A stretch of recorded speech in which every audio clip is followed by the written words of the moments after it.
आउज़ुबिल्लाहिमिनश्शैतानिर्रजीम बिस्मिल्लाहिर्रहमानिर्रहीम। जी मैं हूं आपका फिज़िक्स इंस्ट्रक्टर और आप देख रहे हैं हमारा YouTube channel physics by Zaheer Abbas.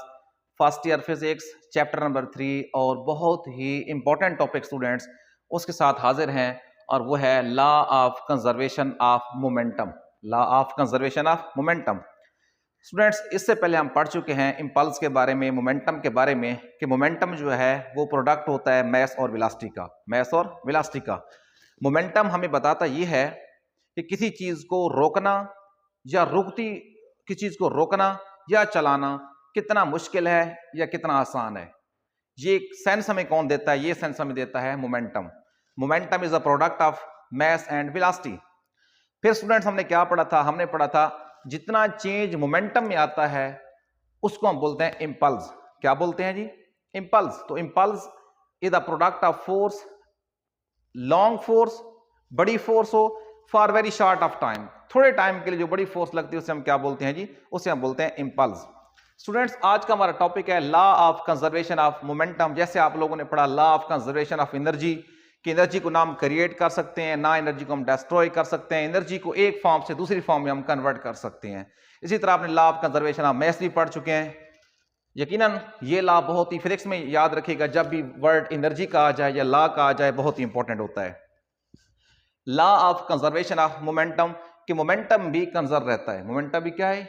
मतलब law of conservation of momentum जो है ये भी होल्ड करता है। अब बच्चे ये पूछते हैं सर ये law of conservation of momentum जो है इसकी जरूरत हमें क्यों पड़ी? Law of conservation of momentum की हमें जरूरत क्यों पड़ी? कहीं यूज होता है? जी बिल्कुल यूज होता है। इसके यूज में स्टूडेंट्स एंड पे बताऊंगा कि ये कहां पे यूज होता है। अब कैसे यूटिलाइज? आप डेली लाइफ में तकरीबन हर जगह जो है ना law of conservation of momentum आप यूज कर रहे हैं। Students law of conservation of momentum शुरू करने से पहले हमें कुछ सपोजिशन का सहारा लेना पड़ता है। ठीक है जी, क्योंकि हम मैथ करते हैं हमें सपोजिशन का सहारा लेना पड़ता है। अब इसके लिए जो ऐसा हम सिस्टम लेंगे law of conservation of system, law of conservation of momentum जो है प्रूव करने के लिए, अब देखें वो सिस्टम क्या कहलाएगा? वो होगा आइसोलेटेड सिस्टम। क्या होगा स्टूडेंट्स? सिस्टम का हम क्या बोलते हैं जी? Isolated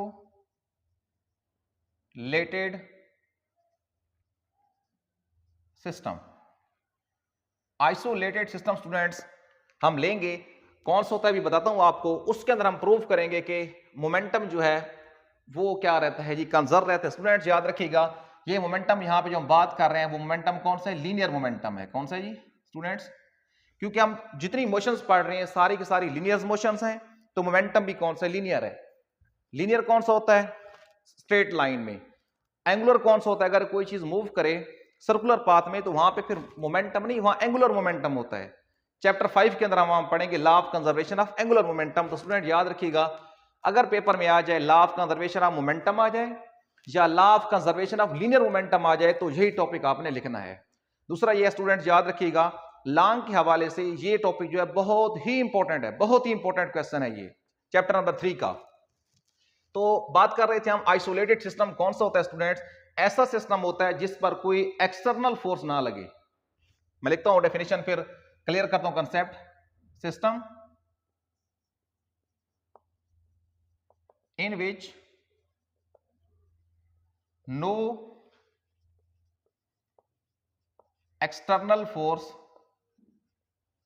act।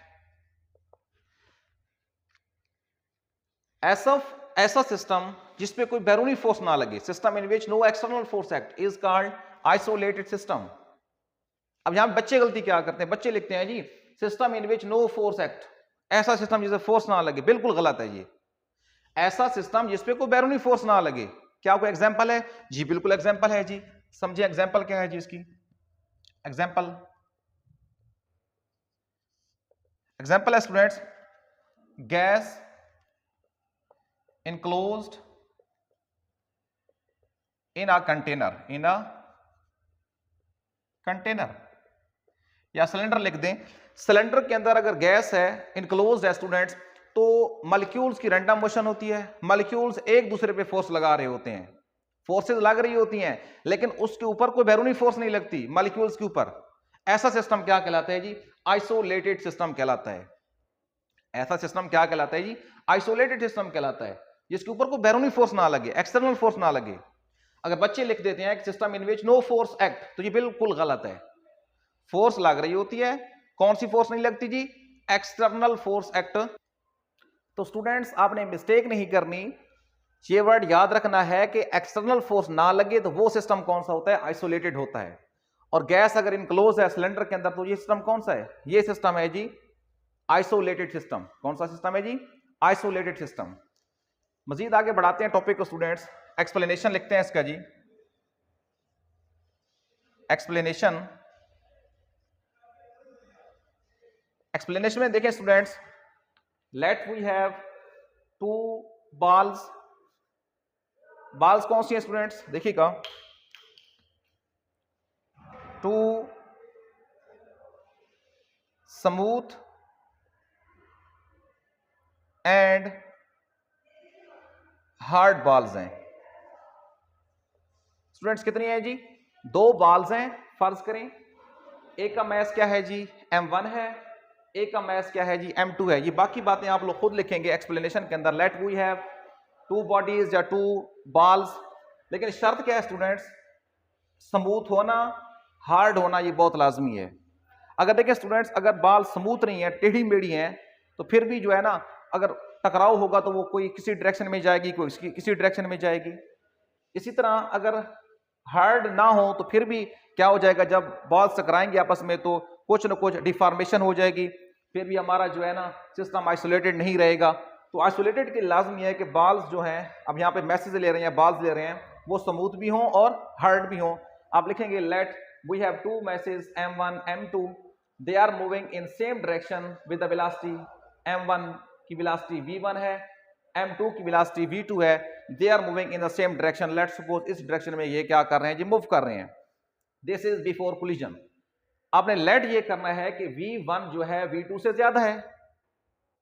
जब v1 v2 से ज्यादा है तो ये v1 इसको अप्रोच करेगा कुछ टाइम के बाद।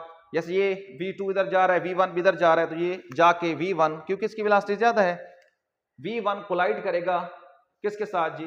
v1 वेलोसिटी से m1 कोलाइड करेगा मैस m2 से, जिसकी वेलोसिटी क्या है जी? v2 है। ये है at the time of collision. ये स्टूडेंट्स क्या है जी? ये है at the time of collision है। ये मैस m1 m2 आपस में क्या कर गए जी? ये टकरा गए। अब देखिए जी, एक m1 m2 पे फोर्स लगाएगा, this is action, this is action. और बिल्कुल similarly according to Newton third law, m2 भी m1 पे फोर्स लगाएगा, इक्वल लगाएगा मैग्नीट्यूड में, अपोजिट डायरेक्शन लगाएगा। तो m2 जो m1 पे फोर्स लगाएगा, लेट वो f प्राइम है, ये फोर्सेस f और f prime they will equal in magnitude but opposite in direction. अब क्या होता है स्टूडेंट्स? कोलिजन के बाद ये देखें, आफ्टर कोलिजन m1 की वेलोसिटी लेट v1 प्राइम हो जाती है। स्टूडेंट पूछते हैं सर ये प्राइम क्या है जी? प्राइम का बेटे ये मतलब है कि v1 और v1 प्राइम बराबर नहीं है। v1 है m1 की वेलोसिटी बिफोर कोलिजन और v1 प्राइम है m1 की आफ्टर कोलिजन वेलोसिटी। इसी तरह m2 की जो वेलोसिटी है स्टूडेंट्स, वो क्या हो जाती है जी? वो हो जाती है v2 प्राइम। v2 प्राइम, हमें ये नहीं पता कि v1 प्राइम v2 प्राइम कौन जो है वो ज्यादा है, कौन वो क्या है जी? ज्यादा है। अब हम मैथमेटिकल डेरिवेशन करते हैं स्टूडेंट। देखिएगा, मैथमेटिकल डेरिवेशन हमने हेडिंग बना दी मैथमेटिकल डेरिवेशन की। स्टूडेंट देखिएगा, आप लोगों ने पढ़ा हुआ है जो इंपल्स होता है स्टूडेंट्स, इंपल्स, इंपल्स वो बराबर होता है चेंज इन मोमेंटम। किस बराबर होता है जी? चेंज इन मोमेंटम के बराबर होता है। ये हमने प्रूव किया था लास्ट क्लास में कि जो इंपल्स है वो बराबर किसके होते हैं? ये चेंज इन मोमेंटम के, चेंज इन मोमेंटम के। स्टूडेंट्स आप दोनों बॉल्स का मोमेंटम लिखते हैं जी, impulse, sorry, impulse of m1 और फिर हम लिखेंगे जी impulse of m2। Impulse m1 में और इंपल्स m2 में स्टूडेंट हमें पता है इंपल्स होता है प्रोडक्ट ऑफ फोर्स। कौन सी फोर्स है? f prime multiply by t, multiply by t, change in momentum. Students हमें पता है मोमेंटम किसके बराबर होता है, P बराबर होता है mv के। अब देखें m1 की वेलोसिटी v1 प्राइम ये फाइनल वेलोसिटी है, ये इनिशियल वेलोसिटी है। जब भी आप चेंज लेते हैं आप फाइनल में से मनफी करते हैं इनिशियल को, तो ये क्या होगा जी, m1 v1 prime minus m1 और v1। बच्चे पूछते हैं सर ये v1 प्राइम आपने पहले लिया फिर नेगेटिव लिया। बच्चे जब भी हम चेंज लेते हैं, देखें ना, टकराने से पहले टकराने के बाद मोमेंटम बराबर नहीं होगा, चेंज आएगा। कितना चेंज आएगा, फाइनल में से इनिशियल को मनफी कर दें। तो ये फाइनल मोमेंटम है m1 का, ये क्या है जी, इनिशियल मोमेंटम है m1 का, impulse of mass m2। Let ये फोर्स हमें पता है F क्रॉस T है, impulse product of force and time होता है। ठीक है जी, मास क्या है m2 v2, अब प्राइम होगा, प्राइम क्यों, फाइनल वेलोसिटी जो है वो क्या है जी, v2 प्राइम है, माइनस m2 और v2। Let this is equation 1, this is equation 2। तो हमने क्या किया जी, इंपल्स फाइंड किया students, impulse of mass m1 और impulse of mass m2। Equation में मिल गई 1 और 2, ऐड कर दें दोनों को जी, एडिंग 1 और 2 ऐड करने जा रहे हैं दोनों को। ये साइड इस साइड में ऐड होगी और ये वाली साइड इस साइड में ऐड होगी। देखें students, f prime cross t, यहां पे लगा दें, नोटेशंस भी लगा दें। ये रिप्रेजेंट कर रहा है वेक्टर क्वांटिटीज को। स्टूडेंट देखिएगा, because force is vector, plus f cross t is equal to, ये साइड इस साइड में जमा होगी। मैं पहले ये लिखता हूं, m1 v1 prime minus m1 v1 plus ये वाला m2 v2 prime minus m2 v2।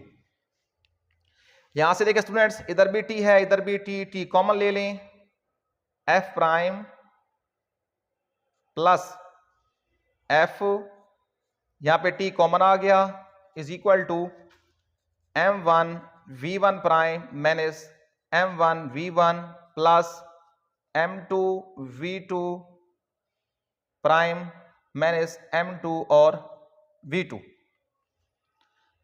According to Newton's third law of motion, according to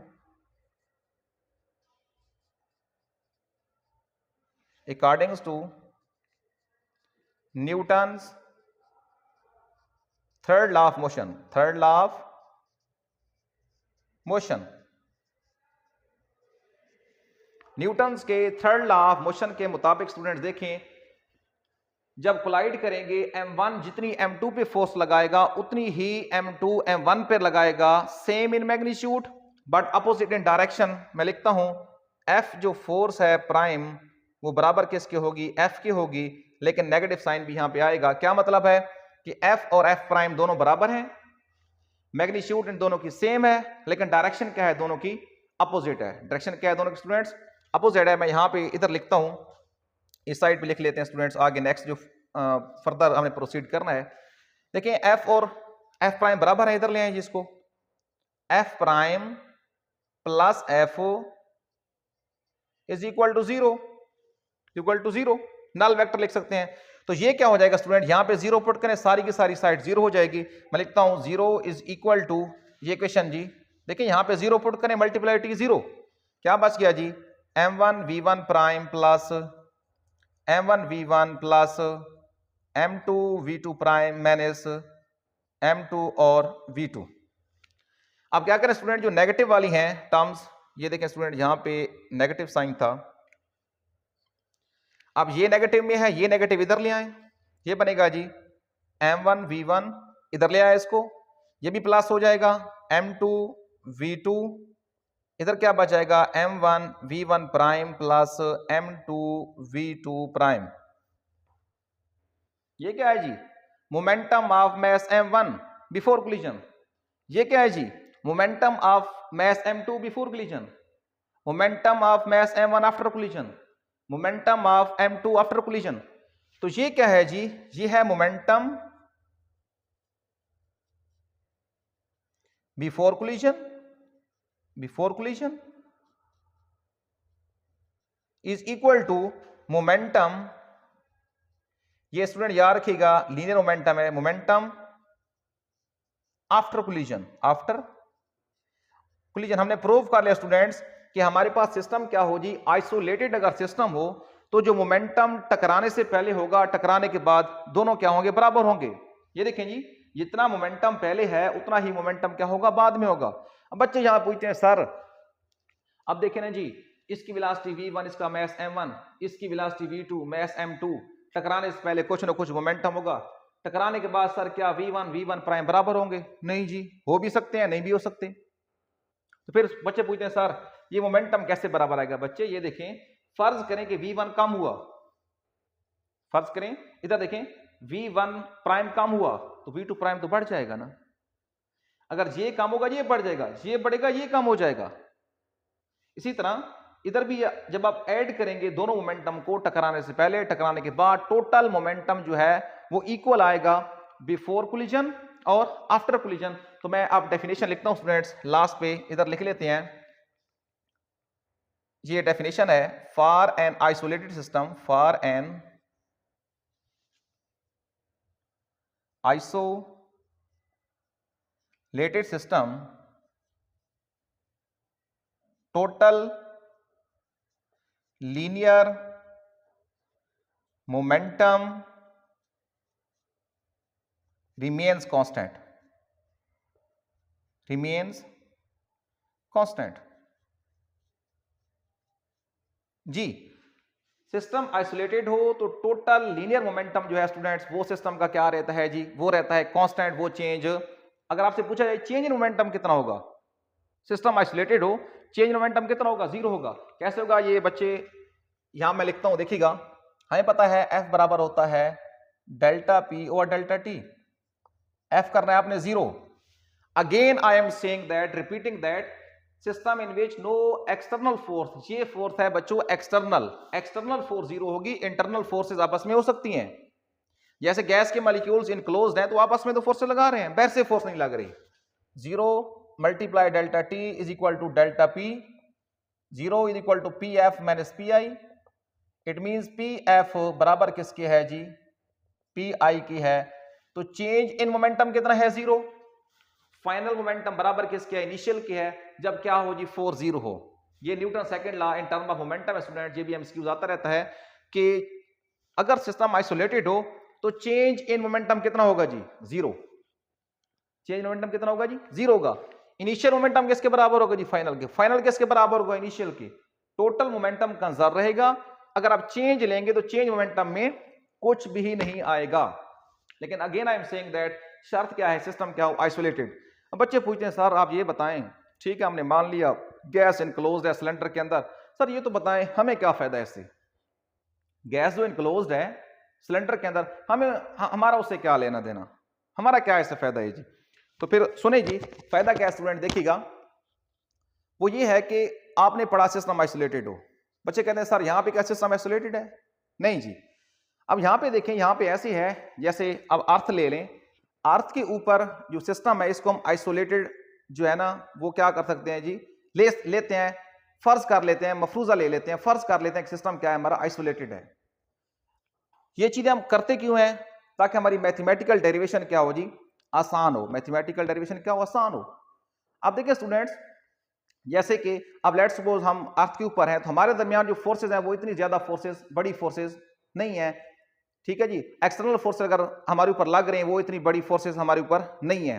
अगर बैरूनी फोर्स बहुत कम हो, बैरूनी फोर्स क्या हो जी, बहुत ही कम हो, यहां पे लगती है बैरूनी फोर्सेस अर्थ के ऊपर हम हैं तो, लेकिन हम फिर भी सिस्टम को क्या लेते हैं, आइसोलेटेड लेते हैं, क्योंकि बैरूनी फोर्सेस इतनी ज्यादा जो है दखल अंदाजी नहीं करती, इतना ज्यादा इंपैक्ट उनका नहीं है। तो अर्थ के ऊपर मोस्टली जो हमारे पास क्या होते हैं जी, कोलिजन्स होती हैं, उनमें हम क्या करते हैं, हम फर्ज कर लेते हैं, लेट कर लेते हैं सिस्टम हमारा क्या है जी, आइसोलेटेड है। अगर आइसोलेटेड है मोमेंटम कंजर्व रहता है। अब बच्चे पूछते हैं सर आपने तो कहा था एप्लीकेशन बताएंगे, एप्लीकेशन बताएं जी। सबसे बड़ी एप्लीकेशन स्टूडेंट्स देखें जी, आप लोगों ने देखा होगा बंदूक और गोली का सिस्टम जिसे बोलते हैं राइफल एंड बुलेट सिस्टम। उसमें क्या होता है स्टूडेंट्स, गोली चलती है, जब गोली लेट्स वो इधर जा रही है कुछ ना कुछ मोमेंटम गेन करती है। तो जो बंदूक रिकॉइल होती है, क्यों रिकॉइल होती है जी, क्यों रिकॉइल होती है जी, आपसे क्वेश्चन है मेरा। To hold the law of conservation of momentum. Law of conservation of momentum को होल्ड करने के लिए जो बंदूक है, जो राइफल है, वो पीछे क्या करती है जी? वो पीछे रिकॉइल होती है। आप कहें नहीं जी हम उसे बांध दें, हम उसे पकड़ लें, नहीं रिकॉइल करेगी, ऐसा पॉसिबल नहीं है, बिल्कुल भी नहीं है। तो यहां पे क्या हो रहा है जी? यहां पे law of conservation of linear momentum क्या कर रहा है जी? यहां पे होल्ड कर रहा है। यहां पे क्या कर रहा है जी? होल्ड कर रहा है। इसके अलावा भी बहुत सी ये एग्जांपल जो मैंने दिया है राइफल एंड बुलेट सिस्टम, ये आपके नेक्स्ट टॉपिक्स के अंदर मौजूद भी है। एक्सप्लोजन हो, क्या हो जी? एक्सप्लोसिव फोर्सेस जो है वहां पे भी टोटल मोमेंटम जो है वो क्या रहता है? कंजर्व। जैसे एक शेल हो, ठीक है जी, वो क्या करे? फटे। जब फटता है तो उसके जो फ्रैगमेंट्स हैं वो इस डायरेक्शन में, उस डायरेक्शन में जाते हैं कि टोटल जो लीनियर मोमेंटम है वो क्या रहे स्टूडेंट्स? वो कंजर्व रहे। इसी तरह आपकी अर्थ मोशन में है, प्लेनेट मोशन में है, स्टार्स हैं, उनके लिए भी law of conservation of momentum hold करता है, लेकिन वो है law of conservation of angular momentum. तो अगर एटॉमिक लेवल पे आप चले जाएं स्टूडेंट, याद रखिएगा प्रोटॉन, न्यूट्रॉन, एटॉमिक लेवल पे भी याद रखिएगा law of conservation of momentum क्या करता है? होल्ड करता है। इसकी बेहद एप्लीकेशंस हैं। आप जो है ना माइक्रो लेवल से लेकर माइक्रो लेवल तक हर जगह इसकी क्या है? ये एप्लीकेशंस हैं। एटॉमिक लेवल से लेकर जो है ना प्लैनेट, स्टार्स तक इसकी क्या है जी? एप्लीकेशंस हैं। ये होल्ड होता है, इसलिए बहुत ही इंपॉर्टेंट टॉपिक है स्टूडेंट्स। मैंने कोशिश की हर टर्म अच्छे तरीके से आपको समझाई जाए, साथ साथ इसकी एप्लीकेशन भी दी जाए।